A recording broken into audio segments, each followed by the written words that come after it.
Hey, what's going on, guys? It's Mark back on the workshop on Mark's Aquatics. Right, it's been a long time since I posted my last video, and I had a little bit of a break away from it all. YouTube can get a little bit of a one of those places that plays with your mind over time, and with all the different videos that I've done over the years and everything else, and I just got a little bit fed up with it, to be honest. And so I've had a bit of a break, just basically seeing lots of other people copying my stuff, getting billions of views, billions of subs, and I threw my toys out the pram and I thought, what's the point of doing all that? But I've had a little recollection there, and I thought to myself, what, I shouldn't be like that. What I should do is get back in the seat and let people keep copying me and copying all my breeding videos and what I do, because it's helping people out. But like I say, sometimes it just gets a little bit too much, and you only need a few negative questions getting thrown in the mix with it all as well. And like I said, I just thought I needed a break from this all, and I'm back with my little marine tank, my little Fluval, and it's looking a little bit worse for wear. I've just turned the pumps off a little minute because we've got lots of work to do in this one. I haven't been neglecting anything. I like to let this little tank just grow and just do what it wants to do. You can see here the Gagonian's fallen over. That was standing up the top there. Those two big feather dusters, well, they were very small feather dusters when you move out of the way, thank you very much, were down here, and they were very small. You can see them now. They're absolutely huge, big long tubes on them, massive great fan heads on them, and they love their little food. That ocean nutrition powder, when I put that in there, those little feelers there, little feathers, they collect it all out the water column as that current's blowing around, and they pick it all up, and they have a good feed. That's why they've been growing so well. Now then, another thing we've got is a huge big bunch of seaweed up here on the return of the weir as well, which is looking rather awesome. I thought I'd leave that there. It's early morning now, so the green star polyps haven't opened yet, but you can see they've travelled now right the way across the glass. Some of this pulsing xenia has hopped across onto the back of the glass as well, which I'll remove just so that keeps creeping that way. We've got a beautiful big rose. This is a tricolour bubble tip. It's green in the centre there. I don't know if you can see it with that beautiful orange colour.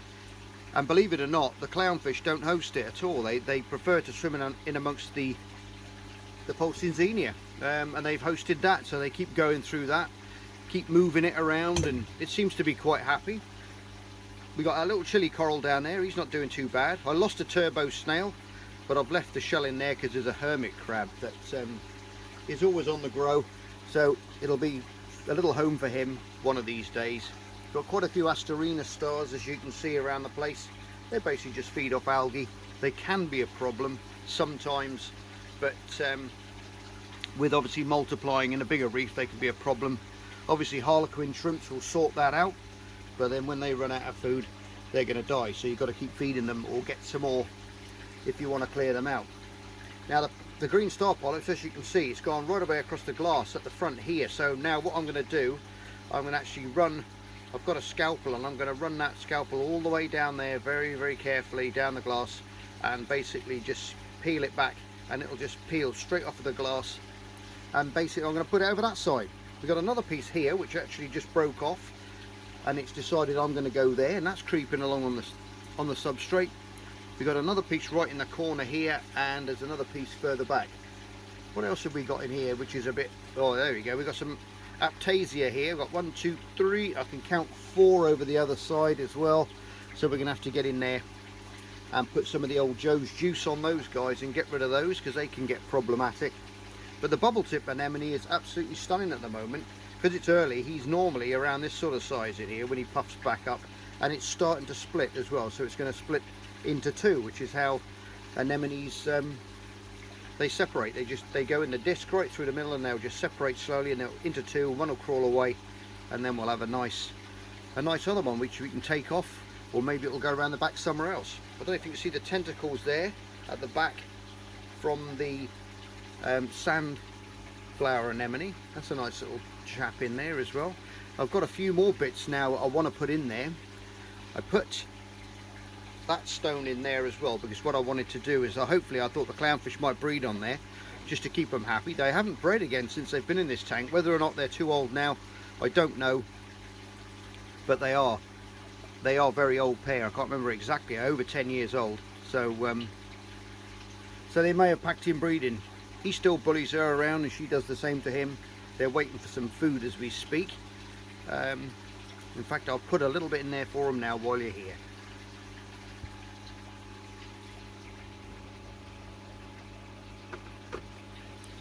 Just a little tiny bit in there for them.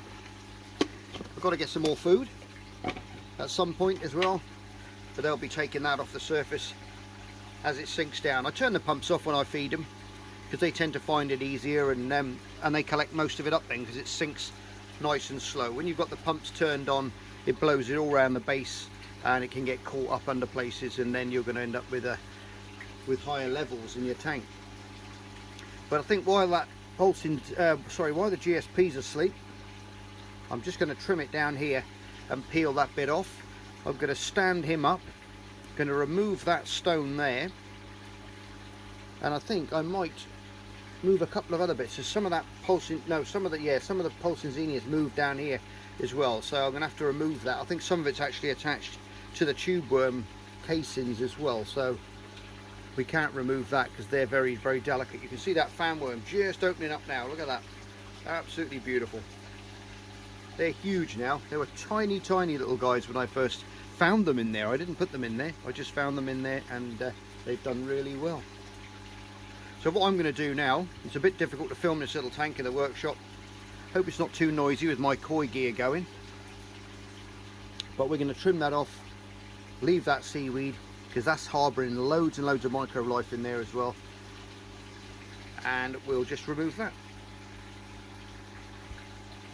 And if you guys are wondering what I use one of these little scalpels, little plastic handled scalpel. You can see the name on it there. That's the ones I use. These are the ones they use to operate on us guys with. So they're very, very sharp. You just peel them open like that. And I'm just going to run that. Don't run it down the silicone joint otherwise, because you're going to cut your silicone, you end up in trouble there. You don't want that. So what I'm going to do is get myself set up and cut that bit off. Alright guys, I've just got you on another angle there now, so I thought I'd show you what I'm doing as well. Because everyone will go, you didn't show us how you did it. So I'm going to. Anyway, go nice and careful, try not to get bitten by clownfish. Carefully move that weed out of the way, that's so delicate. And then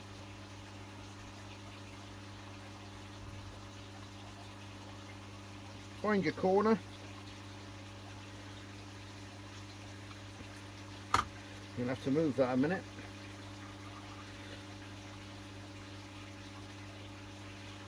And then run it up the side like that. And then you want to just slice it underneath. And then with a bit of luck, I'll be able to just tease it off. Now what I tend to do is get my scraper from around this side, my little nano scraper with the blade side on, and I just run it down the edge, and it will just peel it off.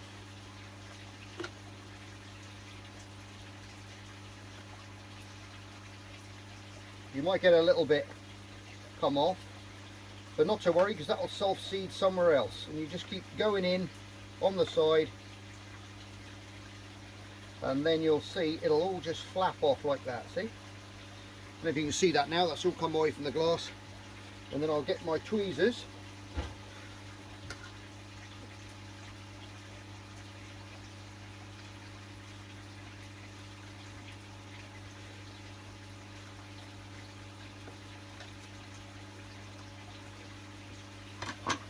Can't quite get a grip on that a minute. Any little bits that come off,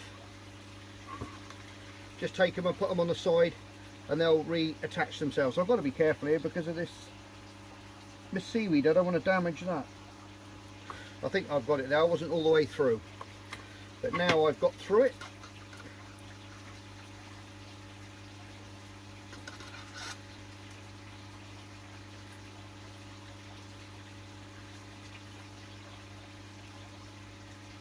And there you go, we got a lovely big piece off like that, see? And what I'm going to do is I'm just going to tuck that down the side over there, make sure it goes the right way up.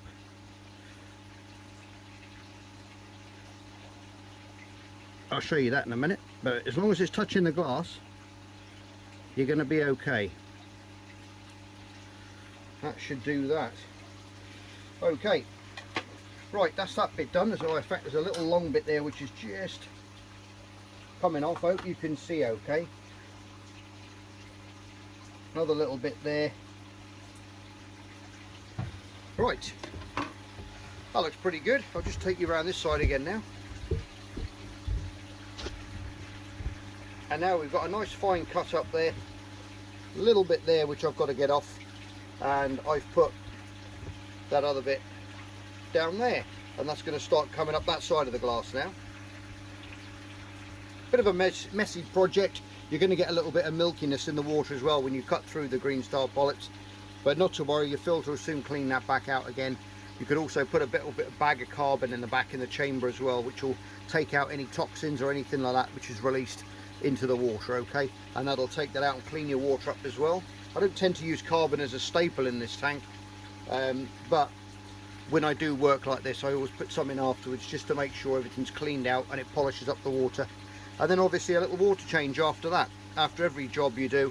But what I was going to show you now is at the back. I'm going to have to take you out the tripod for this. Right, now at the back there you can see a right old mess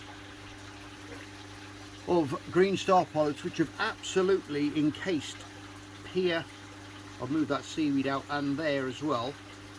Now those were the two inlets, sorry, the outlets of the flow and return. That's them there, and they've got the GSP stuck all over them, look. And they've decided we're going to create our own currents by the way they grow. And there's lots of little legs and things coming out here as well, which if you want to take cuttings from, you can just cut that off, elastic band it round a stone or something, and it'll soon take to that, and you can take some of those. Now some of it's let go at the back there, as you can see, but what will happen is it'll die back and it'll start growing on the other side again. You'll find it'll just be purple on the back there, but then after a while you can see it's starting to let go. If you wanted to, you could drop it down, do a water change, and actually super glue that back to the glass if you wanted to. That'll hold. But you can see it's growing really well there, so that bit there is going to grow across there and fill that gap in no time at all. And there you go. Right, what else have we got to do? We've got to stand that up next. There you go, guys. I just thought I'd show you the top there. You can see the return pipes there, how much that GSP's covered them, and the way it's actually growing up the glass out of the water as well. Look at that, it's actually growing out of the water, and look at that weed as well. That's like a big tuft at the top there as well. And what you've got to watch for GSP is that you see it will grow up the weir and it will start blocking it up, so your water level's going to come up. But what I do is I get the same little scalpel, okay, this one, and I just run it up and up there, and I just peel out the centres, okay, or just peel it all the way. Just cut that section off and just peel it off. And like you say, you've got lots more little cuttings then to put elsewhere. Right, okay guys, I've stood the Gorgonian up now, taken out a couple of rocks down the bottom there. You can see it's a little bit stirred up. The tube worms are coming out again. Lots of detritus in the water. They love all that stir up. That's what they feed on. So they're coming out again for a little bit of a fishing session.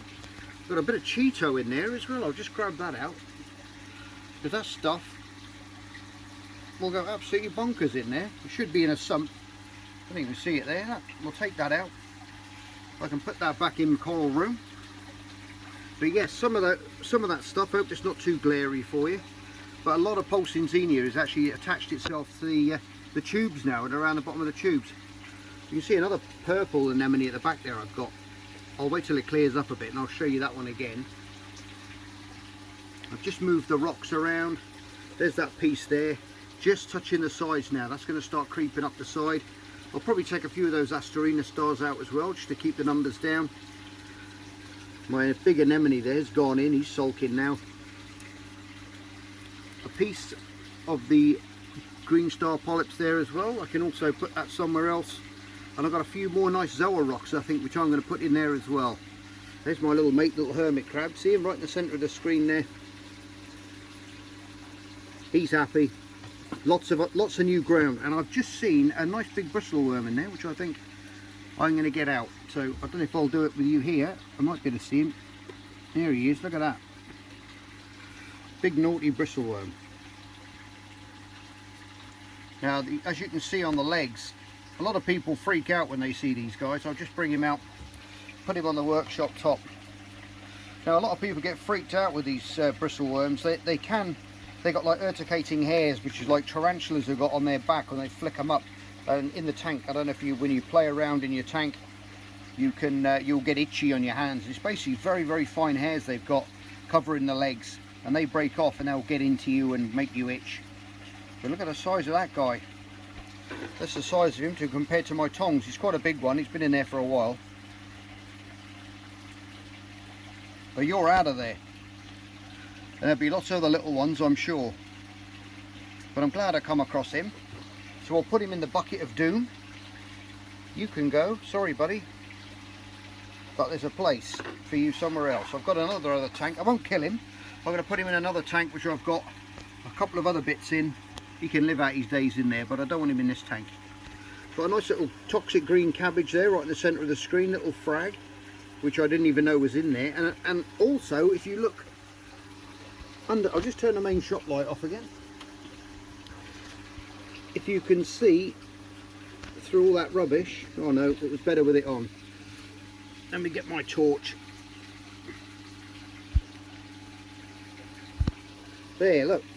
If you look at the back, you can, right in the middle of the screen now, you'll see a sea urchin. Now he's jet black. I've never seen one like this before, but he's got little white rings around the base of each spine. And he's come in there on the live rock at some point, and he's been running around in there for a long time now, slowly growing, eating all the bits off the glass, all the algae, and scraping off coralline algae and stuff and feeding on that. But he's absolutely lovely. I've not come across one like that before. Could be toxic, I don't know. I'll have to look him up a little bit in a little bit more detail. But as you can see there, the fan worms are out now, but that's all that pulsing xenia which is attached to them. Look. But we'll leave that for the time being. Here's my little crab. You see his little orange legs at the back there. I think we should get some more stuff in here now. Also now you can see all these little tiny yellow sponges, other little different types of sponges and things, which are all growing in amongst that pulsing xenia as well, on the green star polyp. Sorry, I'm getting confused here. But there you go, look at that lot up there. Look, that's got to be sorted out. Okay guys, there you go, it's all done. Put some nice little bits of coral around the place, got some nice little hammers here and here, some little gonostrias at the back, a little trachea, and other little zoas as well. As you can see now, all the GSP starting to come out. We had a bit of a collapse up the top there. I had a stone up the top. It's just started to peel at the back there, but what I'm going to do is just get my knife and I'm just going to cut that piece off back to the glass, and that will start to grow up again within a couple of months. That should be creeping around and clearing it all up. We've got some green plating Montipora in the corners there and there. Lovely big colony of zoas there. Some chalice corals here, and another one behind those two feather dusters there. As you can see, nice little plating chalices with green spots on. So we've got a right little mixture of things in here now to bring on. That's the only things I'm going to put in. Oh sorry, you can see the anemone there, that rock flower anemone, and a purple tipped anemone over there. Now the other one that I put in there, the big nice big orange bubble, that tricolour one, that's gone round the back for some reason, but he'll come out again and probably end up coming up around to here, so it'll get around by the light and be a lot happier. As you can see, the clownfish are still busy hosting their pulsing xenia. They absolutely love it in there. Let's put another little hammer coral up there as well. Nice current. We've added a wave maker up the top as well, which is on like a pulse. Every now and again it'll stop, and then it'll wait for a few minutes, and then it'll start again. What else have I done? Oh yeah, I put the what do I call them now? Oh, it's completely slipped my mind now. Gagonian mark, that's what it's called. Yeah, I got there in the end. Right, yeah, that's got, as you can see, that's got like a brown film on it at the moment. And basically what happens with the Gagonians is they actually do shed a skin. So it's doing that for a while. That's why I put it up there by that power head, which I'll adjust as time goes on and angle it slightly different. It's getting buffeted a bit at the moment, reason being that I want it to blow that skin off when it does actually come off. It'll throw that off and it'll get taken down in the weir. Now if you look in here, you can see I've got a little bag of carbon, and it's a little bit dark down the base, but I put in a little bag of Urchin as well, okay? Sorry, Roa. Some of that stuff. Roa Phos. I don't know if you can see it there. That's the stuff that I use. I put a little bit in there in a little bag, and I've just put that in there. So obviously that's going to take anything out of the water with the changeover. And it's always good to keep a little bag of that stuff in there as well. It takes any of those phosphates and things out of the water to stop the algae growth. But everything's looking nice. I'll stick it under the blue lights now for you guys to have a look at as well. There you go guys, it's in the daytime as well, so it's not that great. A little bit of reflection and glare, but it just shows you how everything just pops, and it'll all start moving again in a minute when that little wave maker starts to go on. The clownfish has decided we're going to go and hide in the pulsing xenia again because it's night. But those are absolutely fantastic. If you look at all the different things in there, especially that big cluster of beautiful volcanoes there, the Montes, everything else. It'd have been nice if they if that big rose bubble anemone was back in the front here, because that would have been a lovely big pop of orange there. You see the big curtain of that just hanging down there. It looks a bit unsightly at the moment, but we'll soon sort that out in future videos to show you. Got a tiny little toxic green cabbage coral just there as well, which is going to be growing nice over the coming months. I took that big piece of weed out up the top by the weir because it was starting to grow through the weir and really block it up, and as soon as I started playing with it to thin it out a bit, it came away. So I've put that back in the coral room now, so it's growing in another tank with a pair of clownfish in which have got eggs, so there'll be lots of little bugs on that. But when those little guys actually can have a feed on those, hopefully we'll get a couple of those through. But everything's looking absolutely fabulous, look at that. Anyway guys, I'm back on the scene. Hopefully we'll do some more videos, hopefully very soon, on different things. And as always, you're all stars. Love you loads, take care, thanks for sticking with the channel. And if you're new to the channel, hit the old subscribe button and that notification bell for up and coming videos. And all you guys that are on there, you might want to go back and hit that notification bell again, because sometimes when you haven't put a video up for a while, I don't get notified because they think I've disappeared forever. I'm not sure how it works, but there you go. Anyway, take care of yourselves, and I'll see you soon for another edition of Marks Aquatics. Bye for now.